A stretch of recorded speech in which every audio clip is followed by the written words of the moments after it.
नमस्कार, हिमाचल अभी-अभी.com से मैं दिव्या। पेश है कोरोना वायरस पर स्पेशल बुलेटिन। कोरोना संकट के बीच फेसबुक का बड़ा दाव, जियो में निवेश करेगा 43,574 करोड़। अलीगढ़ में लॉकडाउन में खुला बाजार हटाने गई पुलिस टीम पर पथराव, एक सिपाही घायल। भारत में कोरोना में संक्रमितों की संख्या 19,984 तक पहुंची, 640 गंवा चुके हैं जान। कोरोना वायरस महामारी के कारण अमेरिका में कच्चे तेल के दाम गिरे, पर भारत में सस्ता नहीं बिकेगा पेट्रोल और डीजल। कोरोना वायरस के बिना लक्षण वाले मरीज चुनौती हैं, खतरा नहीं। लॉकडाउन 2.0 में अब खुलेंगी टॉक टाइम रिचार्ज, किताब और इलेक्ट्रिक फैन की दुकानें। दिल्ली के आजादपुर मंडी में व्यापारी की कोरोना से मौत, आसपास की दुकानें सील। गृह मंत्री अमित शाह ने की डॉक्टरों से बात, सांकेतिक प्रदर्शन न करने की अपील। हिमाचल में 3 दिन से कोरोना का नया मामला नहीं, सभी सैंपल नेगेटिव। अब समाचार विस्तार से। आपके स्वास्थ्य का प्रहरी श्री बालाजी हॉस्पिटल, कांगड़ा, हिमाचल। कोरोना संकट के बीच दुनिया की सबसे बड़ी सोशल नेटवर्किंग साइट फेसबुक और भारत के रिलायंस जियो में बड़ी डील हुई है। इस डील के तहत फेसबुक ने रिलायंस जियो में 43,000 करोड़ से अधिक के निवेश का ऐलान किया है। डील होने के बाद फेसबुक की रिलायंस जियो में हिस्सेदारी करीब 10% की हो जाएगी। इसी के साथ रिलायंस जियो में फेसबुक सबसे बड़ा शेयर होल्डर भी बन जाएगा। फेसबुक की ओर से दी गई जानकारी के मुताबिक भारत की सबसे बड़ी टेलीकॉम कंपनी रिलायंस जियो में 9.99% हिस्सेदारी खरीदी गई है। इसके लिए फेसबुक $5.7 बिलियन यानी 43,574 करोड़ रुपए का निवेश कर रहा है। फेसबुक ने कहा, जियो ने 388 मिलियन यानी करीब 38 करोड़ से ज्यादा लोगों को ऑनलाइन प्लेटफॉर्म पर जोड़ लिया है। यही वजह है कि हम जियो के जरिए भारत में पहले से ज्यादा लोगों के साथ जुड़ने के लिए प्रतिबद्ध हैं।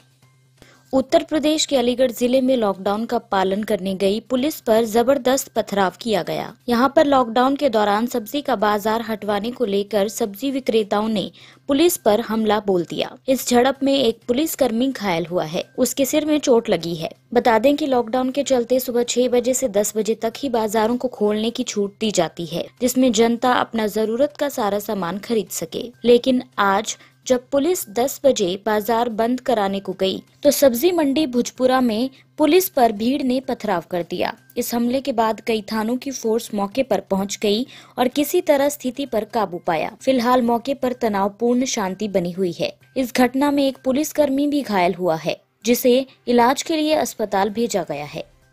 कोरोना वायरस का कहर देश और दुनिया में जारी है। भारत में भी कोरोना संक्रमितों की संख्या में तेजी से बढ़ोतरी दर्ज की जा रही है। अब तक देश में संक्रमितों की संख्या 19,984 हो गई है और 640 लोगों की मौत हो चुकी है। देश में इस वायरस का प्रकोप सबसे ज्यादा महाराष्ट्र झेल रहा है। स्थिति इस कदर भयावह हो चुकी है कि ऐसा लग रहा है कहीं महाराष्ट्र भारत का वुहान ना बन जाए। राज्य में अब तक 5,218 लोग संक्रमित हैं और 251 लोगों की मौत हो चुकी है। राजधानी दिल्ली में भी स्थिति खराब है। यहाँ पॉजिटिव मामलों की संख्या 2,000 को पार कर चुकी है। अब तक दिल्ली में कुल 2,156 मामले सामने आए हैं। सरकार लोगों से लगातार अपील कर रही है कि वे ज्यादा से ज्यादा सामाजिक दूरी का पालन करें और नियमित तौर पर हाथ धोएं।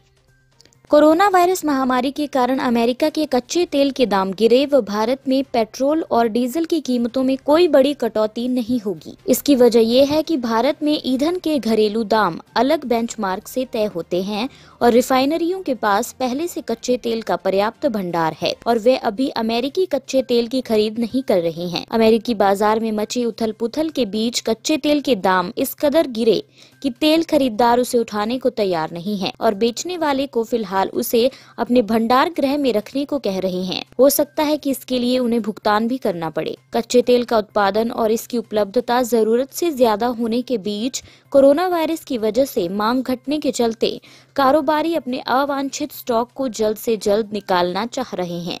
इससे कई डिलीवरी के अमेरिकी वेस्ट टेक्सास इंटरमीडिएट कच्चे तेल के दाम ढह गए। पूरी दुनिया में इस वक्त बिना लक्षण वाले यानी एसिम्प्टोमेटिक मरीज बड़ी चुनौती बने हुए हैं। हालांकि इन्हें बड़ा खतरा नहीं माना जा रहा है।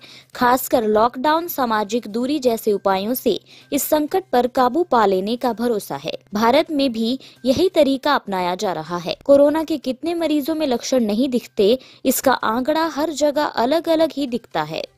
ICMR की माने तो भारत के करीब 69% मरीज ऐसे हैं जिनमें शुरुआती लक्षण नहीं दिखे। Centre for disease control and prevention और WHO का शोध कहता है कि विश्व में करीब 50 से 70% मरीजों में संक्रमण का पता नहीं चला, पर यह प्रमाणित नहीं हो सका है कि इनसे एक साथ कितने लोग संक्रमित हो सकते हैं। अन्य समाचार ब्रेक के बाद। Shri Balaji multi speciality hospital Kangra, जहां आपको एक ही छत के नीचे मिले बेहतरीन चिकित्सा सुविधाएं, cardiology, laparoscopic, general surgery, neuro surgery, orthopaedics, paediatric, radio diagnosis, urology, gastroenterology, ophthalmology, pathology, medicine, anaesthesia और डेंटल जैसी अत्याधुनिक और बेहतरीन चिकित्सा सुविधाएं, 24 घंटे इमरजेंसी सुविधा, 9 बेड के साथ critical care unit, cardiac monitor और डिफिब्रिलेटर्स, सेंट्रल ऑक्सीजन लाइन और वेंटिलेटर सुविधा। हिमाचल प्रदेश के सबसे बड़े निजी स्वास्थ्य सेवा प्रदाताओं में से एक Shri Balaji multi speciality hospital Kangra राष्ट्रीय स्वास्थ्य बीमा योजना के साथ सूचीबद्ध Shri Balaji multi speciality hospital Kangra BPL परिवारों के लिए अस्पताल में कैशलेस भर्ती होने के साथ ही ECH की भी सुविधा। हमारा पता Shri Balaji multi speciality hospital, Balaji Vihar, Ujjain, Kangra. संपर्क करें 9218411108 पर। Shri Balaji multi speciality hospital Kangra.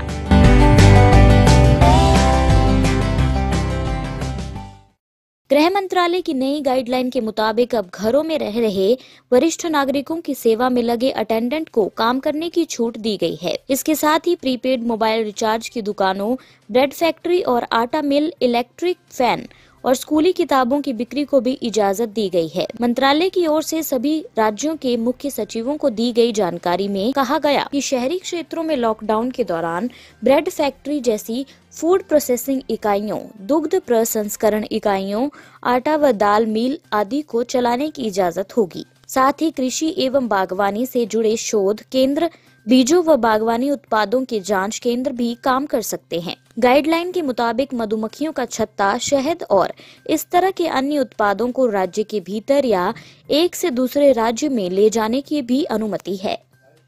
Asia की सबसे बड़ी दिल्ली के आजादपुरी मंडी में एक व्यापारी की कोरोना संक्रमण से मौत हो गई। मंगलवार को जिला प्रशासन ने इसकी पुष्टि करते हुए बताया कि आजादपुर मंडी के व्यापारी की कोरोना से मौत होने के बाद आसपास की दुकानों को सील कर दिया गया है। व्यापारी कटहल का कारोबार करता था। तबीयत खराब होने के बाद उसे साकेत स्थित एक निजी अस्पताल में भर्ती करवाया गया था। 20 अप्रैल को जांच के बाद कोरोना संक्रमण की पुष्टि हुई थी। तबीयत ज्यादा बिगड़ने के बाद सोमवार देर रात व्यापारी की मौत हो गई। केंद्रीय गृह मंत्री अमित शाह ने आज इंडियन मेडिकल एसोसिएशन IAM और डॉक्टरों से बात की और उनसे सांकेतिक विरोध प्रदर्शन न करने की अपील की है। उन्होंने डॉक्टरों को भरोसा दिलाया कि सरकार उनके साथ है। मेडिकल स्टाफ पर हो रहे हमलों के विरोध में डॉक्टर आज सांकेतिक प्रदर्शन के तौर पर मोमबत्ती जलाने वाले हैं।